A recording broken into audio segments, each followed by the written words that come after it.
എങ്ങനെയുണ്ട് ഈ ക്രിയേറ്റേഴ്സിന്റെ കൂടെ ഉള്ളൊരു ഇത്രയും വലിയൊരു ടീമിന്റെ കൂടെ വർക്ക് ചെയ്യാൻ പറ്റിയതിൽ ആ. ഒരുപാട് സന്തോഷം. ക്രൂ മെമ്പേഴ്സ് എല്ലാം വളരെ എന്താ പറയാ സീനിയേഴ്സ് ആയിട്ടുള്ള നല്ല ടാലന്റഡ് ആയിട്ടുള്ള ആൾക്കാരാണ്. ആൻഡ് ഈവൻ നമ്മുടെ കൂടെ ആക്ട് ചെയ്ത ആൾക്കാരാണെങ്കിലും എല്ലാവരും പറഞ്ഞ പോലെ ഹാഷിർ അവരുടെ ടീം മൊത്തത്തിൽ നമുക്ക് ഭയങ്കര ഒരു കംഫർട്ട് സോൺ ആയിരുന്നു. വന്ന ഒരു 2 ദിവസം ഞങ്ങളായിരുന്നു കമ്പനിക്കാര്. ഞങ്ങൾ മുമ്പ് ഒരു ഓഡീഷന് ഓഡിഷൻ ബന്ധമുണ്ട്. ഞങ്ങളൊരു ഓഡീഷൻ ഓഡീഷനിലോട്ടും കണ്ടിട്ടുണ്ട്. പിന്നെ അത് കഴിഞ്ഞിട്ട് കാണുന്ന വർക്ക്ഷോപ്പിന്റെ തന്നാ ഞാൻ ഇവളുണ്ടാ അപ്പൊ അങ്ങനെ ഞാനും യു അഗൈൻ ഞങ്ങൾ രണ്ടുപേരും തൃശ്ശൂർക്കാരാ. അപ്പൊ അതെ, അങ്ങനത്തെ ഒരു ഞങ്ങൾ അങ്ങനെ ക്ലോസ് ആയി. അതിനുശേഷമാണ് ഇവരെ കാണുന്നത്. അപ്പൊ നമുക്കൊരു എങ്ങനെയായിരിക്കും കംഫർട്ട് ആവുന്ന ഒരു സംഭവമൊക്കെ. ഫസ്റ്റ് ഇവരായിട്ടുള്ള സീക്വൻസ് അഭിനയിക്കുന്ന സമയത്ത് തന്നെ ഹാഷിറും അലനും ഒക്കെ അവരുടെ നമ്മൾ ഈ ഇൻസ്റ്റഗ്രാമിൽ കാണുന്നുള്ളൊരു സ്വഭാവം ഉണ്ടല്ലോ, അതൊക്കെ ഇട്ടു. അപ്പത്തേക്കും ഓക്കെ കംഫർട്ടബിൾ ആയി. അങ്ങനെ ഒരു ഉടനെ തന്നെ ലൈക്ക് വന്ന സമയത്ത് തന്നെ ഒരു കംഫർട്ട് സോൺ ബിൽഡ് ചെയ്യാനായിട്ട് പറ്റി. ഇത് ഷൂട്ട് ചെയ്തുകൊണ്ടിരിക്കുന്ന സമയത്താണോ ഈ ഹെൽത്തി കുട്ട ഭയങ്കരമായിട്ട് വൈറലാവുന്നത്? അത് ഷൂട്ട് ചെയ്ത് കഴിഞ്ഞിട്ടാണോ? ഷൂട്ട് ചെയ്യുന്ന ഇടയ്ക്കാണ്. അതായത് നിങ്ങൾ ഈ പാരലി സിനിമ ഷൂട്ട് ചെയ്യുമ്പോൾ അവര് റീലും പോയി ഷൂട്ട് ചെയ്യുമായിരുന്നോ? അല്ല, ഷൂട്ട് കഴിഞ്ഞ ഇടയ്ക്ക് ഷെഡ്യൂൾ ബ്രേക്ക് വന്നു. ആ സമയത്താണ് അവർ ആ വീഡിയോ ഷൂട്ട് ചെയ്യുന്നത്. അതിനുശേഷം വീണ്ടും ഷൂട്ട് തുടങ്ങിയ സമയത്താണ് ട്രെൻഡ് ആവുന്നത്. Okay okay okay. അതൊരു ഇന്റർനാഷണൽ ലെവൽ ട്രെൻഡ് ആയത് ശ്രദ്ധിച്ചിരുന്നോ? നെറ്റ്ഫ്ലിക്സിൽ ഡയലോഗ്, ഒരു പപ്പായ ജ്യൂസ് മധുരം ഇടുക വേണ്ട, കൂടെ കഴിക്കാൻ ഒരു ഇവരുടെ ഡയലോഗ് ഹെൽത്തി കുട്ട എന്ന് പറയുന്ന ഒരു വീഡിയോ നെറ്റ്ഫ്ലിക്സ് ഒക്കെ അത് കമന്റ് നെറ്റ്ഫ്ലിക്സ് വരെ തന്നെ കമന്റ് ചെയ്തിട്ടുണ്ടായിരുന്നു. നിങ്ങൾ ഇപ്പൊ ഒരു കണ്ടന്റ് എടുത്ത് ക്രിയേറ്റ് ചെയ്യുന്ന സമയത്തെ ഇത് ആളുകൾക്ക് റിലേറ്റ് ആവുമെന്നാണോ നോക്കുക, അതോ ഇത് ഇത്രമാത്രം വൈറലാവണം അങ്ങനെയാണോ അതിന്റെ സ്ക്രിപ്റ്റ് ചെയ്യുക? റിലേറ്റും ഫണ്ണും ഉൾപ്പെടുത്തും. റിലേറ്റ് ആണ് കൂടുതലും ഞാൻ ഫോക്കസ് ചെയ്യുന്നത്. ഇപ്പൊ ക്രിയേറ്റർ ആവുന്നതിന് മുമ്പ് തന്നെ ഈ ഹാഷർ ടീമുമായിട്ടൊക്കെ ഒരു അസോസിയേഷൻ ഉണ്ടായിരുന്നു. അവർ ഓൾറെഡി ഇത് ഈ പടത്തിന് മുമ്പ് തന്നെ ഫ്രണ്ട്സ് ആയിരുന്നു? അല്ല, ഞങ്ങൾ ഒരേ നാട്ടുകാരാണ്, വർക്കലയാണ്, എല്ലാരും വർക്കലക്കാരാണ്. അപ്പൊ അലനിക്ക എന്റെ സൂപ്പർ സീനിയർ ആയിട്ട് സ്കൂളിൽ പഠിച്ചിട്ടുണ്ട്. ബാക്കിയാരും ഇവിടെ വന്ന് പരിചയപ്പെട്ടാണ്. Okay okay okay okay okay. ഈ ഹാഷർ വഴി മനസ്സിലാക്കിയിട്ടുള്ള ട്രോളുകളിലെ ഇപ്പൊ ഒരുപാട് കാര്യങ്ങളുണ്ട്. ഈ കൊച്ചു കേരളത്തിൽ എന്തൊക്കെയാ സംഭവിക്കുന്നത്, പിന്നെ ഈ ഹെൽത്തി കുട്ട, ഇതിലേതാ കണ്ടിട്ടുള്ളത്? കൊച്ചു കേരളത്തിൽ അത് കണ്ടിട്ടുണ്ട്. പിന്നെ ഞാൻ ഇഷ്ടപ്പെട്ട അവസാനമല്ല അടുത്ത കാലത്ത് ഇറങ്ങിയൊരു സുധി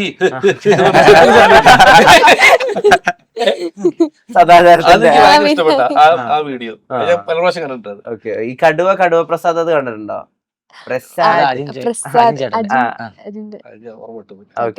പിന്നെ മുമ്പ് കുറെ കണ്ടിട്ടുണ്ട്. ഏറ്റവും അവസാനത്തെ ഈ സംഭവം, പിന്നെ ഇപ്പൊ പുതിയൊന്നും ഇറങ്ങിയല്ലോ ഗിറ്റാറിന്റെ ഒരു സംഭവം. ഇവരിൽ നിന്ന് എപ്പോഴെങ്കിലും ഇൻസ്പിറേഷൻ എടുത്തിട്ടുണ്ട്? ഇവര് ക്രിയേറ്റേഴ്സ് ആയിട്ട് ബൂം ആയതിൽ നിന്ന് ശബരി എപ്പോഴെങ്കിലും ഇൻസ്പിറേഷൻ? ഇവരെയൊക്കെ ഇൻസ്പയർ ആണ് ഞാൻ തുടങ്ങിയത് തന്നെ. Okay okay okay. ഇപ്പൊ നിങ്ങളുടെ ഒരു സ്ലാങ് ഏറ്റവും റിയലിസ്റ്റിക് ആയിട്ടാണല്ലോ ഇതിൽ അവതരിപ്പിക്കുന്നത് റീലുകളിലൊക്കെ തന്നെ. ഇത് ഏത് മൊമെന്റിൽ ആളുകൾക്ക് ഇഷ്ടാവുന്നുണ്ട്, അല്ലെങ്കിൽ ആളുകൾക്ക് ഇത് ഭയങ്കരമായിട്ട് കണക്ട് ആവുന്നുണ്ടെന്ന് മനസ്സിലായത് എപ്പോഴാ ശബരിക്ക്? അങ്ങനെ മനസ്സിലായെന്ന് പറയുമ്പോ ഞാൻ അങ്ങനത്തെ വിചാരിച്ചടിച്ചു തുടങ്ങിയ എന്റെ ഒരു കഴിവ് പുറത്ത് അറിയിക്കണമെന്ന് പറഞ്ഞ് ചെയ്തല്ല. ഈ സ്ലാങ് ആണ് ഇതിന്റെ മെയിൻ എന്ന് പറഞ്ഞ് തുടങ്ങിയതല്ല. അല്ല, എന്റെ കൂട്ടുകാർ ഫ്രണ്ട്സ് ഉണ്ട്, കുറച്ച് പേരുണ്ട് അദ്ദേഹത്തിന്റെ കൂടെ. അങ്ങനെ കുറച്ച് പേരുണ്ട്. ഇവരും ഒരു ടീമാ.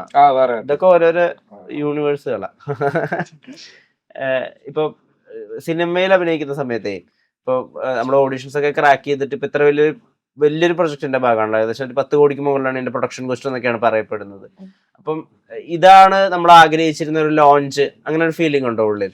തീരെ പ്രതീക്ഷിച്ചിട്ടില്ല ആയിട്ടാരും ഇങ്ങനെ ഒരു ചാൻസ് കിട്ടുന്നു. പ്രതീക്ഷിക്കാണ്ട് പോയൊരു ഓഡീഷൻ ആയിരുന്നു, പെട്ടെന്ന് കിട്ടി. എന്തായിരുന്നു ഓഡീഷൻ എക്സ്പീരിയൻസ്? എനിക്കും എക്സ്പെക്ട് ചെയ്യാണ്ട് കിട്ടിയ ഓഡീഷൻ ആയിരുന്നു. കുറെ പേരുണ്ടായിരുന്നു. ഞാൻ പോയ ഓഡീഷന് കുറെ കുഞ്ഞു പിള്ളേരായിരുന്നു. ഞാൻ വിചാരിച്ചു ഇത് തെറ്റി വന്നതായിരിക്കും.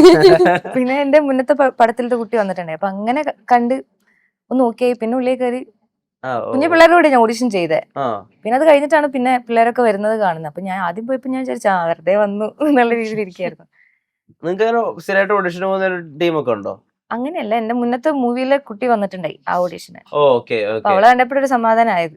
ഈ വർക്ക്ഷോപ്പിൽ നിന്ന് എന്തൊക്കെയാ മനസ്സിലാക്കിയത്? ആക്ടിംഗ് വർക്ക്ഷോപ്പ് നടത്തിയത് അതില് നമുക്ക് സിനിമയുടെ മീറ്റർ എന്താണെന്ന് മനസ്സിലായി. റീലില് അഭിനയിക്കേണ്ട രീതി അല്ല സിനിമയിലുള്ള എന്ന് മനസ്സിലായി. അടിപൊളി വർക്ക്ഷോപ്പ് ആയിരുന്നു, ഒരുപാട് ഉപയോഗം ചെയ്തു. ഈ റീൽ അഭിനയിക്കുന്ന സിനിമയിൽ അഭിനയിക്കുന്ന നമ്മൾ വ്യത്യാസം എന്തൊക്കെയാ ചെയ്തത്? മീറ്റർ വ്യത്യാസം ഉണ്ടാവില്ലേ എന്ന് പറയുമ്പോൾ റീല് ഒരു 1.5 മിനിറ്റിലൊക്കെ അടങ്ങുന്നതാണ്. അപ്പൊ നമ്മള് അഭിനയിക്കുമ്പോൾ കുറച്ച് മീറ്റർ കൂട്ടിയാലേ പെട്ടെന്ന് ആൾക്കാർക്ക് 1.5 മിനിറ്റോട് ഒരു കഥ പറയുന്നത്. അതെ, 2.5 മണിക്കൂർ. അതെ, അപ്പൊ അത് നമ്മൾ ഒരുപാട് എക്സ്പ്രസ് ചെയ്യേണ്ടി വരും, കുറച്ച് ഓവർ ആക്ടിങ് പോലെയൊക്കെ ഇടേണ്ടി വരും. സിനിമയിൽ 2.5 മണിക്കൂറൊക്കെ ഉള്ളത് കൊണ്ട് മൈന്യൂട്ടായിട്ട് അഭിനയിച്ചാൽ മതിയല്ലോ. അപ്പോൾ നാച്ചുറൽ രണ്ടും 2 മീറ്റർ ആണെന്ന് മനസ്സിലാക്കാൻ പറ്റിയിട്ടുണ്ട്. ഇപ്പൊ ഇവരുടെ ഈ ഒരു റിയൽ ക്രിയേഷൻ കാരണം കൊണ്ടേ ഇപ്പം റൈറ്റേഴ്സിനായാലും ശരി മറ്റു ക്രിയേറ്റേഴ്സിനായാലും ശരി അവരും കുറെ കൂടി ഒക്കെ അപ്ഡേറ്റഡ് ആവും, കുറെ കൂടി ശ്രദ്ധ കേന്ദ്രീകരിക്കും. ഫോളോ ചെയ്തുകൊണ്ട് സിനിമയിലേക്ക് അത് കൊണ്ടുവരുന്നുണ്ട്. റീൽ സ്റ്റൈൽ പരിപാടികൾ ചെയ്ത്, കാരണം കൂടുതൽ ആൾക്കാർ ആസ്വദിക്കുന്ന അങ്ങനെയാണല്ലോ ഇപ്പൊ ഇൻസ്റ്റാഗ്രാം റീൽസും. അപ്പൊ ആ ഒരു ട്രെൻഡ് ആൾക്കാരുടെ മനസ്സിലേക്ക് വന്നു പോയിട്ടുണ്ട്. അപ്പൊ സിനിമ കാണുമ്പോഴും ആ ഫാസ്റ്റ്നെസ് ആൾക്കാർ പ്രതീക്ഷിക്കുന്നുണ്ട്. മനസ്സിലായില്ലേ? റീല് പോലെ സിനിമകൾ പോകണം എന്നുള്ളൊരു ആഗ്രഹം, ഒരു ലാഗില്ലാതെ പോകണമെന്നുള്ള അത് പല സിനിമകളിൽ ഇപ്പൊ കാണുന്നുണ്ട്. അങ്ങനെ ഒരു മീറ്റർ പിടിക്കുന്ന ഡയറക്ടേഴ്സ് ഒക്കെ ഇവർ പൊതുവിൽ കാണുമ്പോഴൊക്കെ തന്നെ വളരെ സമാധാനപ്രിയരായിട്ട് അടങ്ങി ഒതുങ്ങിയിരിക്കുന്നു, വളരെ നല്ല കുട്ടികളായിട്ട് ഫീൽ ചെയ്യുന്നു. ക്യാമറ ഓൺ ആക്കിയതാണോ ഇവരിലെ സിംഹങ്ങൾ പുറത്തിടുന്നത്? ആ ക്യാമറ ഓണാക്കുമ്പോ ഡയറക്ടർ പറയുന്ന പോലെ ചെയ്യും കറക്റ്റായിട്ട്. നേരത്തെ പറഞ്ഞു കൊടുത്തിട്ടുണ്ടാവും അവർക്ക്, പക്ഷെ കറക്റ്റായിട്ട്. പക്ഷെ എന്ന് വിചാരിച്ച് ഫസ്റ്റ് ടേക്ക് ഓക്കെ ആണോന്നില്ല, അത് വീണ്ടും എടുക്കാറുണ്ട്, പലപ്പോഴും എടുക്കാറുണ്ട്, പല ടേക്സ് എടുക്കാറുണ്ട്. കാരണം അത്രയും പെർഫെക്റ്റ് സാധനം കിട്ടാൻ വേണ്ടിട്ട് അവർ ഉദ്ദേശിക്കുന്നത്. കാരണം ഇവർക്ക് റീൽസിൽ ഇവർ തന്നെയല്ലോ ഓക്കെ പറയുന്നത്, ഇവര് പറയുന്നത് ഓക്കെയാണ്, ചെയ്യുന്നത് ഓക്കെയാണ്. പക്ഷെ അങ്ങനെയല്ല, മറ്റൊരു ക്യാരക്ടറിനെയാണ് കൊണ്ടുവരുന്നത്. അപ്പൊ അത് റൈറ്റർക്ക് അറിയാം കറക്റ്റ് എന്ത് ഭാവങ്ങളായിരിക്കണം വരേണ്ടതെന്നുള്ളതും ഏത് രീതിയിൽ സംസാരിക്കണം എന്നുള്ളതും. ഇവര് ഒരു ഡയലോഗ് പോലും എനിക്ക് തോന്നുന്നില്ല എക്സ്ട്രാ ഇടാം, ഇല്ലല്ലോ, ഡയറക്ടർ പറഞ്ഞല്ലോ എല്ലാം ചെയ്തിരിക്കുന്നത്. അല്ല എക്സ്ട്രാ ചോദിക്കുന്നുണ്ടോ? ചെയ്തിട്ടുണ്ട്. അപ്പൊ അത് കോൺട്രിബ്യൂട്ട് ചെയ്തിട്ടുണ്ടാവും, എല്ലാം പറയാം. എന്നാലും ആ ക്യാരക്ടർ വിടാതെയാണ് ചെയ്തിട്ടുണ്ടാവുക മൊത്തത്തിൽ. കുറച്ച് ആക്ടേഴ്സിനെ പറ്റിട്ട് ഞാൻ ചോദിച്ചോട്ടെ. ഐ മീൻ ഇതില് ഭാഗമായിട്ടുള്ളത് ഇപ്പൊ അവരായിട്ടുള്ളൊരു അസോസിയേഷൻ അവർ പറയുമ്പോ എന്താ ഓർമ്മ വരുന്നതെന്ന് പറഞ്ഞാൽ കൊള്ളാവുന്നുണ്ട്. മനസ്സിലായില്ല ചോദ്യം. അതായത് ഇതിലെ കാസ്റ്റിൽ ഓരോരുത്തരെ പറ്റി പറയാം, അപ്പൊ എന്താണ് വരുന്നത് എന്നുള്ളതൊന്ന് പറഞ്ഞാൽ. സാബർ എന്റെ കൂടെ വിരിയുന്നതാണ്, എന്റെ ഫ്രണ്ടാണ്. ഈ പടത്തിൽ അദ്ദേഹത്തിന് എത്രമാത്രം പ്രാധാന്യമുണ്ട്? പടത്തില് പ്രാധാന്യം അത്യാവശ്യം റോളുള്ളതാണ്. ഇപ്പൊ ഈ സിനിമയുടെ അകത്ത് നിങ്ങൾ എല്ലാവരും ഒറ്റക്കെട്ടായിട്ടാണ് നമ്മൾ കാണുന്നത്, അതായത് എല്ലാവരും ഫ്രണ്ട്സ് ആയിട്ടാണ് നമുക്ക് മനസ്സിലാക്കാൻ പറ്റുന്നത്. ഇത് 2 ഗ്യാങ്ങുകൾ, ഇപ്പൊ വാഴയിൽ അങ്ങനെ ഉണ്ടല്ലോ, 2 ഗ്യാങ്ങുകൾ ഉണ്ടല്ലോ, വാഴ 1-ല് അതുപോലെ ഉണ്ടോ വാഴ 2-ല്? അത് സിനിമ കാണുമ്പോ മനസ്സിലാവും. ഹാഷറിനെ പറ്റിട്ട് എന്താ? പുള്ളി അടിപൊളിയാണ്.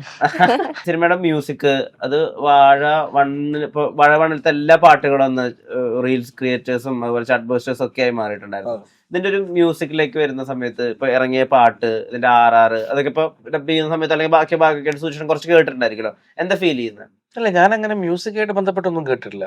ഈ ഇറങ്ങിയ പാട്ടന്നെ അത്രേ ഉള്ളൂ. മറ്റേ റെഫറൻസ് പോലെ അവർ ചെയ്യുന്നതാണല്ലോ അവിടുന്ന് എഡിറ്റ് ചെയ്യുന്ന സമയത്ത്. അത് പക്ഷെ ഒറിജിനൽ മ്യൂസിക് അല്ലല്ലോ, നമ്മള് RR ഒന്നും അറിയില്ല, കേട്ടിട്ടില്ല. പക്ഷെ ഈ പാട്ട് ഭയങ്കര ഇഷ്ടപ്പെട്ടു, ഇപ്പൊ ഇറങ്ങിയ പാട്ട്. കാരണം നമ്മള് എന്താ പറയാ, ഒരു പ്രതീക്ഷിക്കാത്ത രീതിയിലുള്ള വേറൊരു താളവും കാര്യങ്ങളൊക്കെ ഇതിന് പെട്ടെന്ന് ഫാസ്റ്റ് ബീറ്റ് ആണ് ഞാൻ പ്രതീക്ഷിച്ചത് വരുമെന്നുള്ളത്. പക്ഷെ ഇത് അങ്ങനെയല്ലല്ലോ, ഫാസ്റ്റ് ബീറ്റ് അല്ലല്ലോ വന്നത്, ഈ വരുമായിരിക്കും ഫാസ്റ്റ് ബീറ്റ്.